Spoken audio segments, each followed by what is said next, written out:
वाराणसी में अखिलेश यादव ने कसा कांग्रेस पर तंज, कहा चुनाव खत्म होते ही खत्म हो गया अहंकार। समाजवादी पार्टी के राष्ट्रीय अध्यक्ष और पूर्व मुख्यमंत्री अखिलेश यादव सोमवार को वाराणसी पहुंचे। यहां उन्होंने मुर्दाहा में नेशनल इनक्लेव पार्टी के कार्यालय का उद्घाटन किया। इस दौरान उन्होंने कहा कि चुनाव के खत्म होते ही कुछ लोगों का अहंकार भी खत्म हो गया। सपा सुप्रीमो अखिलेश यादव ने सोमवार को वाराणसी दौरे पर कई बड़े मुद्दों पर बयान दिया है।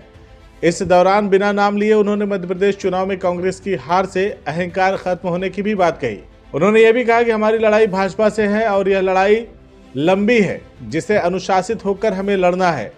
वहीं उन्होंने इंडिया गठबंधन में उत्तर प्रदेश में अपनी भागीदारी और हिस्सेदारी भी गिनाई। साथ ही कई दिनों से वाराणसी सीट से लोकसभा चुनाव के लिए सपा के टिकट पर विधायक पल्लवी पटेल का नाम चलने पर भी विराम लगा दिया। सपा के राष्ट्रीय अध्यक्ष अपने घटक दल नेशनल इक्वल पार्टी के केंद्रीय कार्यालय के उद्घाटन के लिए वाराणसी पहुंचे थे।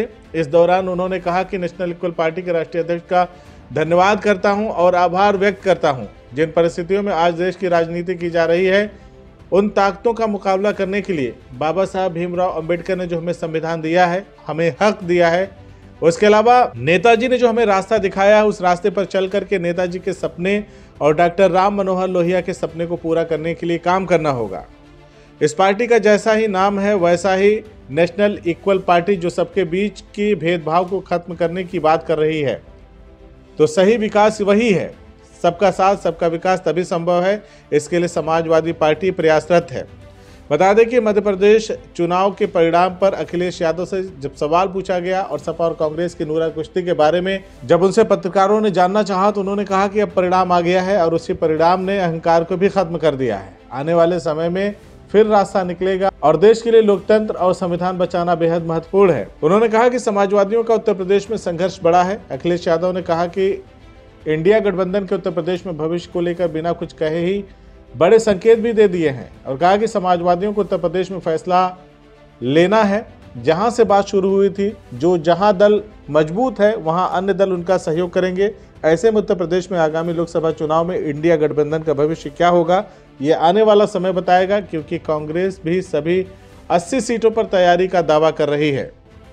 हम लोग निराश नहीं हैं और राजनीति में, लोकतंत्र में इस तरह के परिणाम आते हैं। मान लीजिए जिस लोकसभा के क्षेत्र में मैं बैठा हूं, आप हम सब लोग हैं, 5 लाख वोटों से ये पार्टी जीतती है, भारतीय जनता पार्टी। इसका मतलब ये नहीं है कि सबका साथ, सबका विकास और सबका सम्मान हो रहा हो।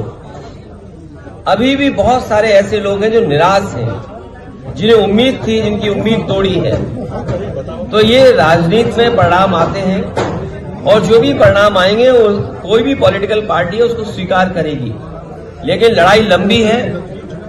इन परिणामों से हमें और जिन लोगों को भारतीय जनता पार्टी जैसी बड़ी पार्टी का मुकाबला करना है, उन्हें बहुत तैयारी करनी पड़ेगी, बहुत अनुशासन में रह करके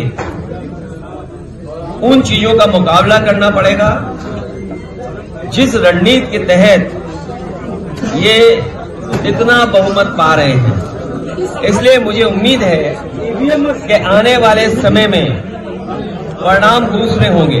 आज हम नेशनल इक्वल पार्टी के साथ बैठे। समाजवादी विचारधारा कोई आज की विचारधारा नहीं है। ये समाजवादी सिद्धांत कैसे आगे बढ़े, सेकुलर फैब्रिक कैसे देश का अच्छा हो, किसान की आय दोगुनी हो। सवाल तो ये पूछना चाहिए कि दिल्ली वाले लोग, सवाल आपका ये हो कि दिल्ली वाले लोग अब चुनाव में आने वाले हैं, क्या किसानों की आय दोगुनी हो गई, क्या नौकरी रोजगार मिल गया। मैं जानता हूं यहाँ पर नारा लगता है, घर घर वाला नारा लगता है। यहाँ एक बड़ा लोकप्रिय नारा है, घर घर वाला, लेकिन नारा उसको ये भी तो दिया जा सकता है। और मुझे उम्मीद है इस प्रदेश का नहीं बल्कि देश का नौजवान ये नारा देगा कि घर घर बेरोजगार, कब मिलेगा रोजगार। अगर घर घर रोजगार, घर घर बेरोजगार बैठा है और कब मिलेगा रोजगार, क्या ये नारा नहीं हो सकता?